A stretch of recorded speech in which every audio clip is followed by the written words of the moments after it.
Here we are. We have a Fender Squire Stratocaster.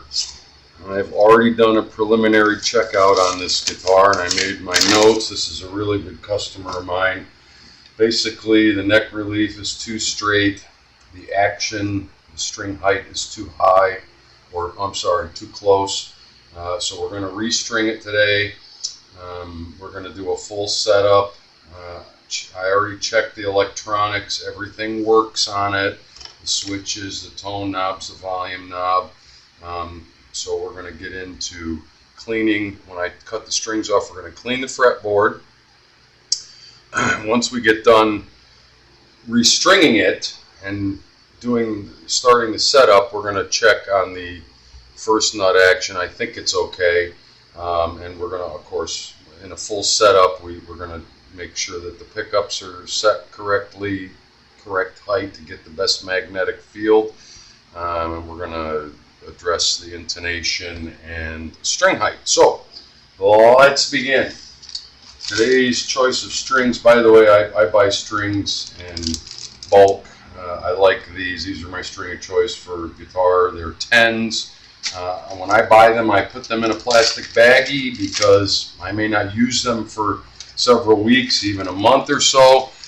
So that keeps them even fresher, even though they're vacuum sealed in this. String of choice. Ernie balls. So we've already checked everything out. Let's just cut the strings, get these off. By the way, he doesn't use the tremolo, whammy bar, whatever you want to call it. This guitar is going to get set up as what I call a hardtail, which means we slam the bridge all the way down to the body, as if it were not a trem. So let's begin. Get these screws out of here. These strings are kind of old and munched up. We've gone through setting up guitar strings on other guitars before. Generally, if you're going to do this for yourself, you want to change one string at a time. Now, I'm going to clean and dress the neck, so I'm taking them all off. Unless you're prepared to adjust your neck relief, don't take all your strings off all at once.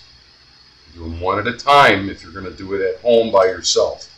The reason being, once you knock all these strings off of here, you're taking all the string tension off of the neck, and the neck tends to want to go like this. So, unless you know how or are prepared to adjust neck relief, don't do this. I know how to do it. I'm going to show you how to do it right now. We're going to set the neck relief anyway because I believe it to need to be adjusted. That's part of my full setup anyways, checking the neck relief, and if it needs to be adjusted, well, then we get the right tool, we get right down in there, and we set that neck relief to a specific measurement. I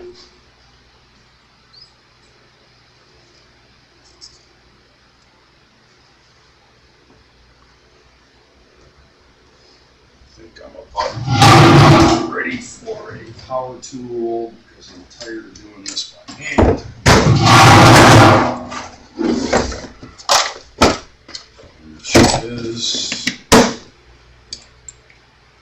Be careful when you use these things. They're not for around the house.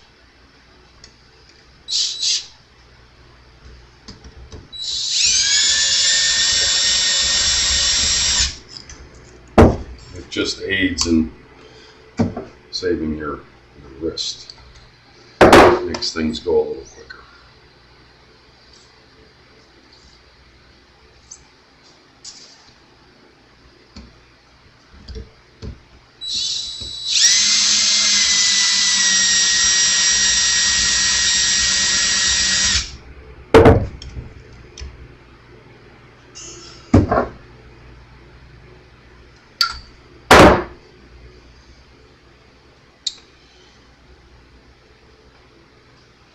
I've worked on a bunch of these guitars. The guy that gave me this is a really good customer. He's given me many of his guitars. He has several, and I pretty much set all, I thought I set all of them up. He has everything from Les Paul standard all the way down to this guitar. They're all playable and good instruments. I don't care if it was made in China, Indonesia, it doesn't matter if it was made in America. Everybody deserves to have their guitar play the best that it can, and that's what my goal always is.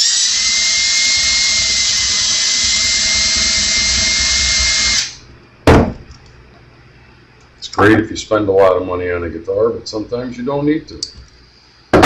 Like this guitar, I believe it to be a pretty decent little guitar. It's inexpensive, won't break the bank, and we can make it play really well. Everybody deserves to have their instrument play the best that it can.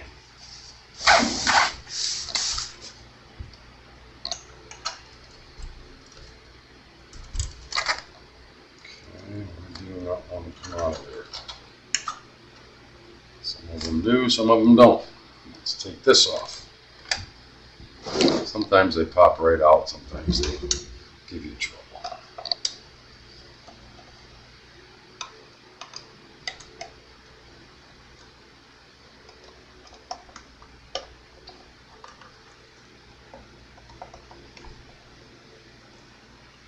One of these days we'll get a Stratocaster here that the guy likes to use the trim, and we'll do a tutorial on how to make that work properly. See the springs and everything in there. There's the springs that need to come out. Let's get the rest of them out. Don't need to be in there anymore. This little girl's going to get some brand new strings. Them all? I think so. Yep.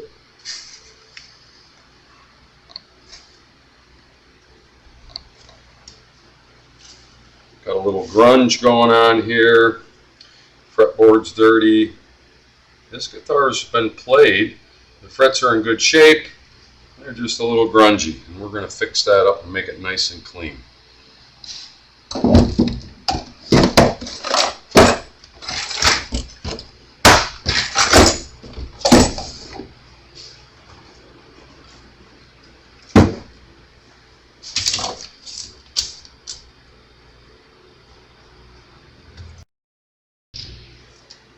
I had to go put my apron on before I do this, because when you're scrubbing this fretboards, it likes to throw all kinds of goop at you. So I didn't want to get it all over my cool Fender t-shirt.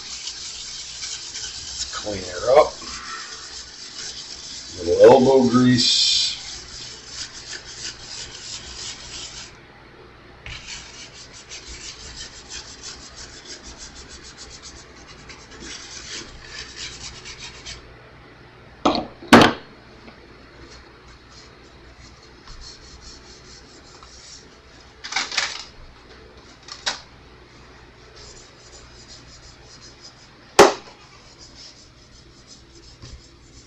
I knew I was going to forget to shut that fan off. Oh, look at that.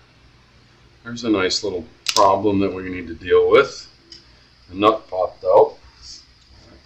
It happens. It's not the end of the world.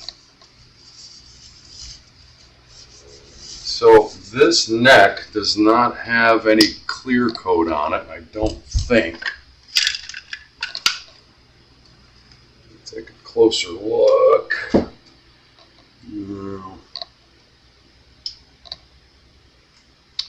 There is, it's hard to tell. If there is, it's very little. Usually these Squires, they put a very, if they put any at all, they put very little. Doesn't make them a bad guitar, just makes them a less expensive guitar. So, that's all cleaned up. Some of this grunge out of here.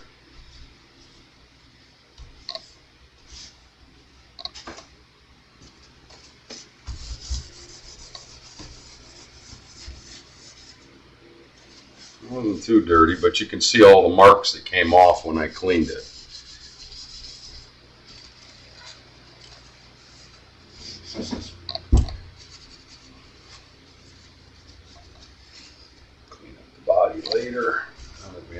strings off though, we can get all the goof that was down in there. I like to clean that up as we go. Marks on the pickup, you can tell that the strings were too close. My guess is, we'll get to that in a few minutes. Dirty, very dirty. All right, the nut. Let's take a look at our nut. And we need our magnifiers. Why did this nut not stay in there? Because they didn't glue it at all. They just stuck it in there. So we are going to glue it in there. And glue of choice for me is wood glue. I'm back. Now, I know I'm going to get a whole bunch of comments from this, but I prefer a little bit of good old Elmer's glue. And when I say a little bit, I mean a little bit. You don't need a whole bunch to get down in there. Just some. Of course, I put way too much on my paper towel here. It just needs to hold it in place. It doesn't need to glue it forever. Because at some point in this guitar's life, you may have to replace this nut. And you want it to just pop right out. Not as easily as it came out that time, but let's get her back in there. I don't know if we're in the movie or not, but you just want to get it in there and get the squeeze out. And we're going to let that dry for just ever so slightly, which means we're going to pause again. I'm going to try to get it even. Let's go that way slightly.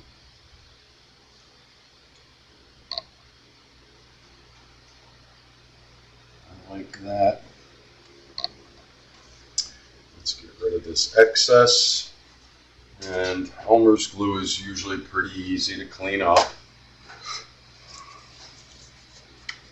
Just make sure you get all the squeeze out. Now, anybody that's worked with wood, you know this is going to take a little while to dry. But while we do the rest of the work on the guitar, it's going to be doing its thing. And once we put strings on it and put tension, it's going to clamp that right back in place where it belongs. And the next guy, or whether it be me or 10 years from now, that goes in and wants to change that nut, you're going to be able to just tap it a little bit this way, a little bit that way, and then drive it out. And it'll pop right out.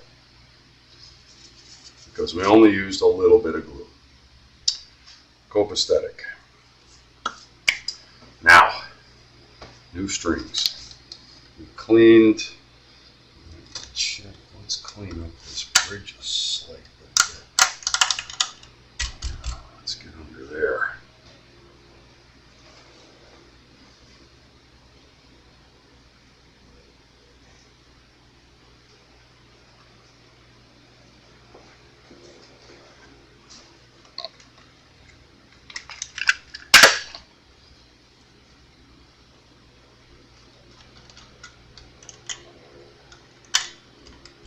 Do something, do it right. Get under the saddles and clean it up. There's a bunch of dust in there. Don't be afraid to get under it. You can get the saddles picked up and get my cloth under there. 1, 2, 3. Eventually, it should pull. There we go. That way, when you give it back to your customer, he's going to look in there and go, wow, it looks brand new. It's the little things that you do for someone. Everybody deserves that kind of service. Now, some of them are much grungier than this one was. It just had a little bit of dust and grime on it. We're going to hope and pray that all this is adjustable, but at least it looks better. Later, once we're all finished, we'll clean all this up. I already cleaned the headstock. Let's make sure everything's tight here.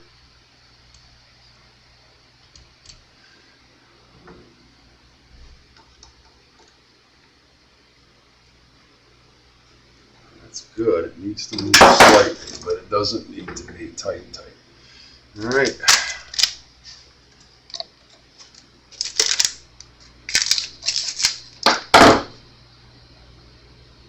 Slinky, 10s.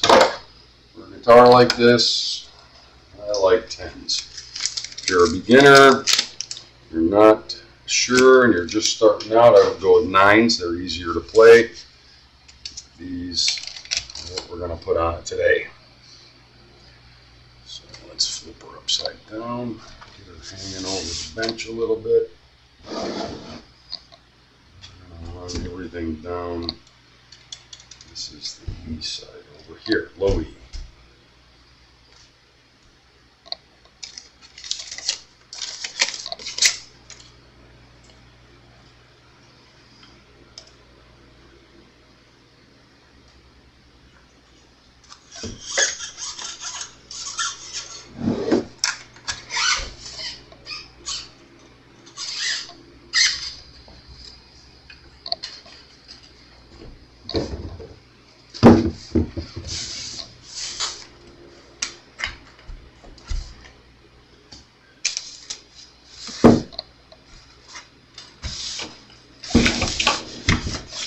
Hanging over where it belongs. There we go. E, A.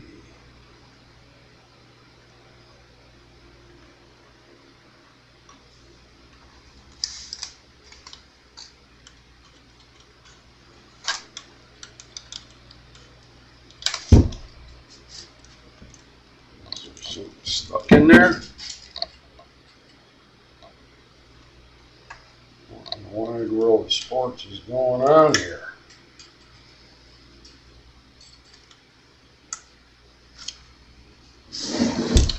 Well, we ran into a little hiccup.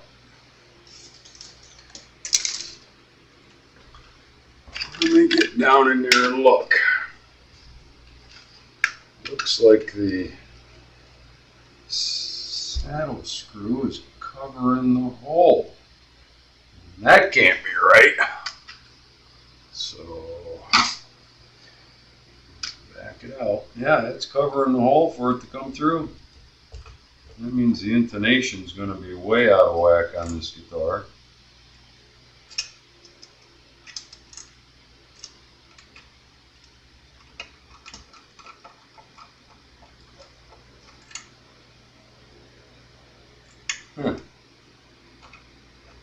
This should be right out of the way.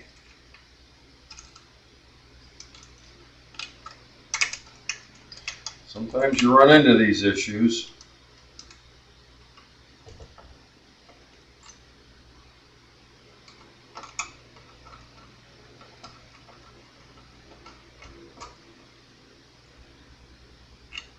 Huh. That's weird. Let's back it out. I'm going to have to start the intonation. This one is the same thing. It's covering the hole. That ain't right. Somebody did something wrong here.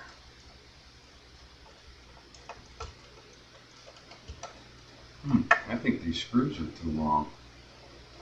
When you back them all the way out,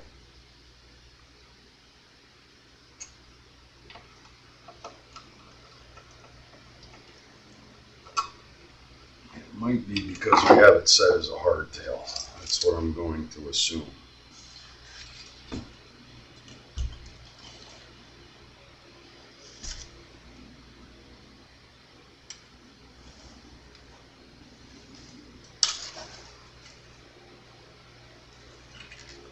Never had that happen before.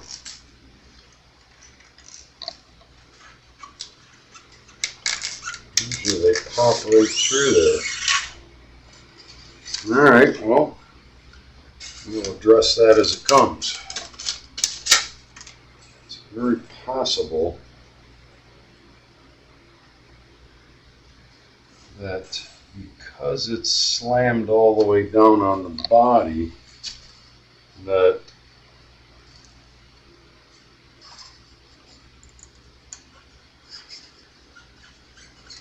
that's what's causing it.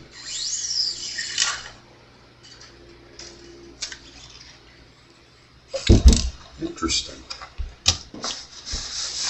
Very interesting. Alright, little advertisement. Don't need that. EAD. Let's get the D string on there.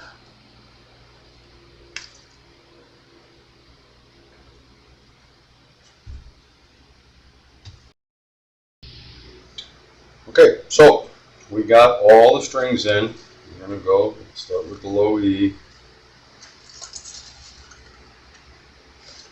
And as per previous videos, these are the kind that go through. So the way I like to do this is 1, 2, and on a guitar that should be plenty. I go a little bit extra. And I go through there and stop at the bend. We're going to get all these lined up so that they point right at the nut. As we do this restring, I'm going to do each successive one exactly the same way. So what we're going to do is it's going to live here. So we made that bend there, we adjusted it so we have some extra slack. The first wrap is going to go on top of the string that popped through the tuning peg. All successive wraps are going to go below it. That way it locks the string in. So the first one I always do by hand. And we're going to wrap it around this way. Get it above the string. Let it flop through there. And every successive wrap under that, we're shooting for at least 3 wraps, is going to be below. And the reason we do it that way is 2 reasons. The string gets locked into place so it can't ever pull out. And as you wrap and those successive wraps go farther down the tuning peg, it gives you a break angle over the nut.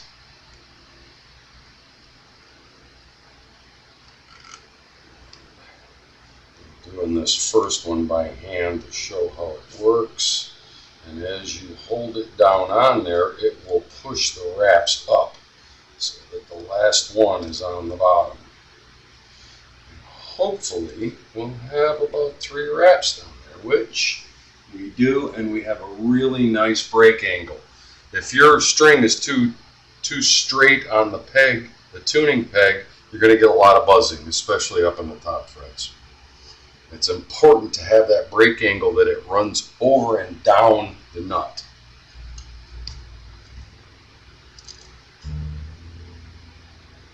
Let's see if we can get E. There we are. All right. Don't cut these off until you're done.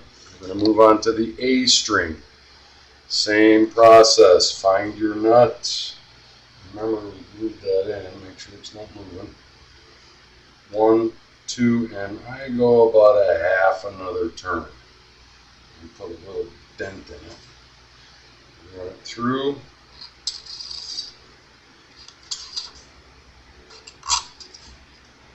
And then turn so that the first wrap goes above this flopping around. Let it pull itself through.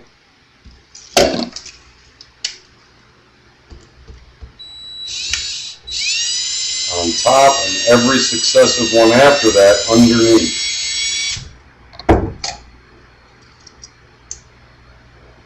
That way it locks in there. And don't get crazy if you're going to try to use a power tool. Go slow.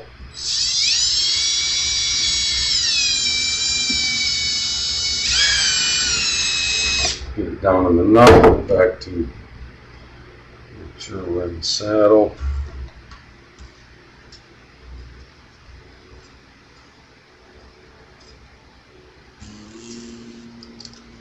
Check your brake angle. Should go down.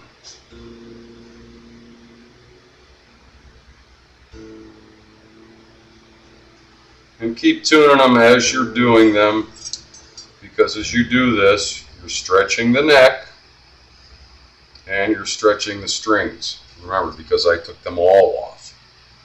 E, A, D string next.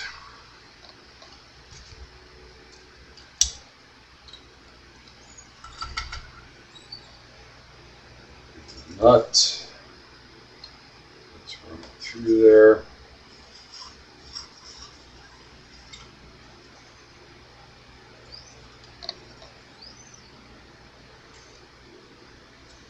And 2 and a little bit extra as you get to the smaller strings. They need a little bit more because they're smaller. You get all the wraps that we want. Right there.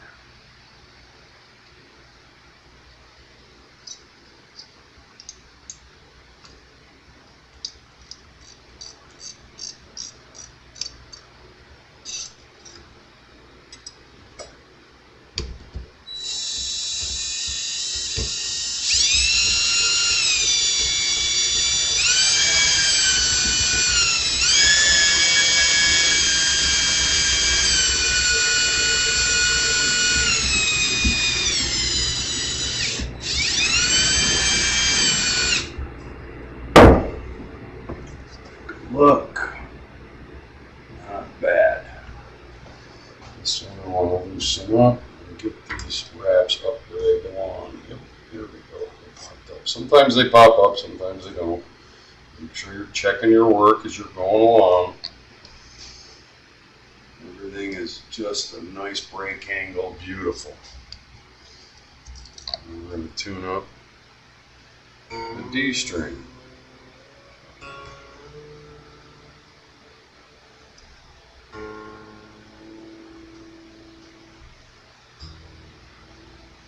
And each time you put a string on, you're changing the neck relief. You're putting more tension on it. As these strings all get on there, they're going to start to bend that neck down back to its natural playing state. And of course, we're going to check that later and adjust it properly. It's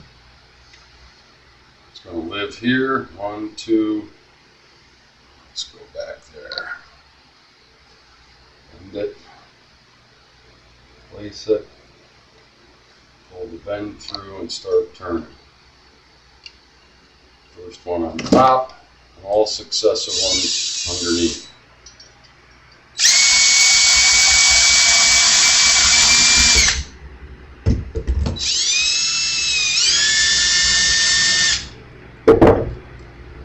Around there.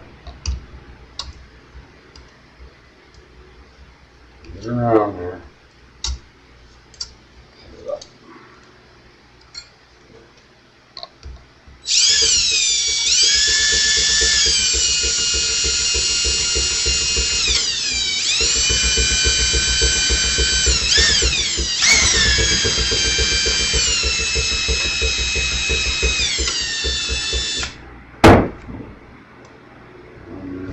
Bent up.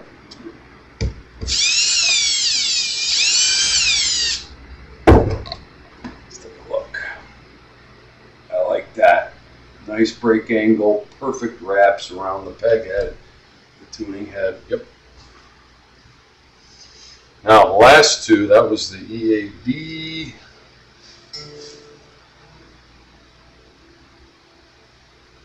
G. There we go. D. See, D went flat. That's perfectly normal. D is going to be a little flat, and each time they're going to be less and less flat because you're getting the right tension. Now the last two, the B and the E, they have a string tree. You want to make sure that you get under that. Beautiful stuff. Just to get your measurement. It's going to live here. 1, 2, 3. Bend it. place it. Get it under the string tree. It's not totally necessary yet, but make sure you're on top of that first rack. First one goes above, and the other one is going to go below.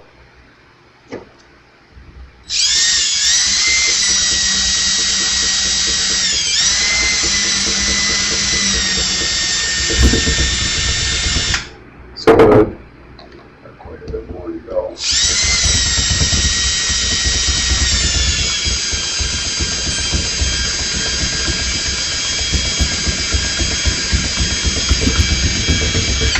Get it tight. Get it in there. Get it in the string tree. Double check. Looks good. Let's get them all up on there, make sure they're all above.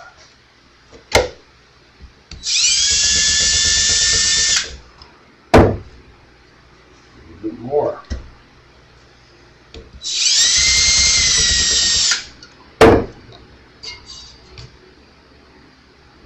See, the string tree holds the brake angle. As they get farther up the headstock on this kind of guitar, the string tree is what holds your brake angle.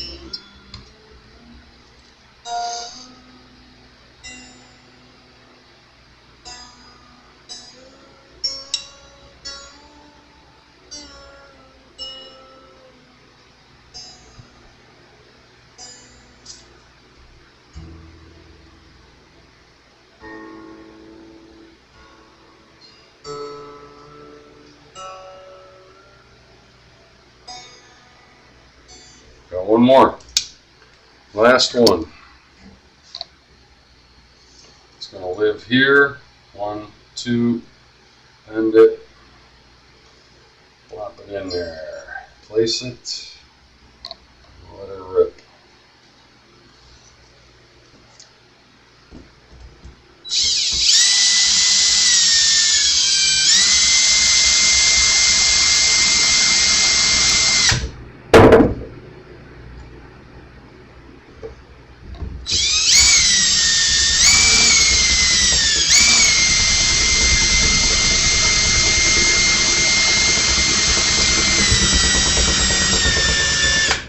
Pulls up tension. Make sure you're in the string tree. Make sure you're in the nut slot. Now you see what I meant about gluing that in there. You don't have to wait for it to dry all the way, because now the string tension is going to clamp it into place.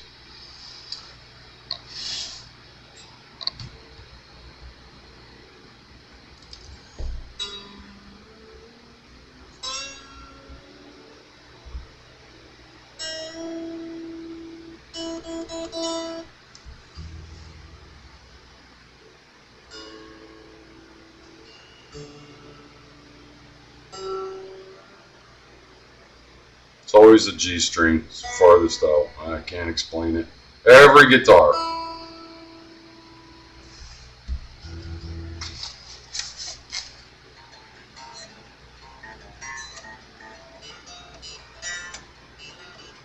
Yep, I'm getting a lot of buzzing, which I knew that the neck relief needed to be adjusted. So, once we get them on, we're going to settle in the strings, stretch them a little bit. They're held in, they got great break angle. Second fret, stretch, stretch. You don't need to lift up the guitar. Just need to stretch them a little bit. Especially the wound strings.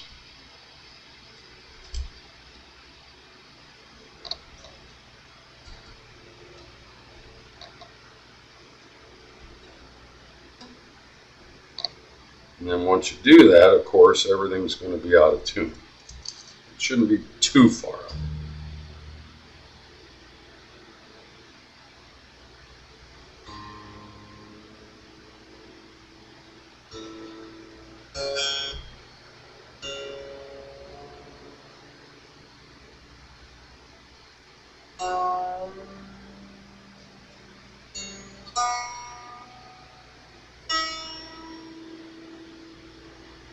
And that's how you restring a hardtail no whammy bar. Fender Stratocaster. This one is a Squire, but we'll move on to the next video and get back to how we adjust the rest of the adjustments. Neck relief, string height, pickup height, everything. Thanks for watching. We'll talk to you soon.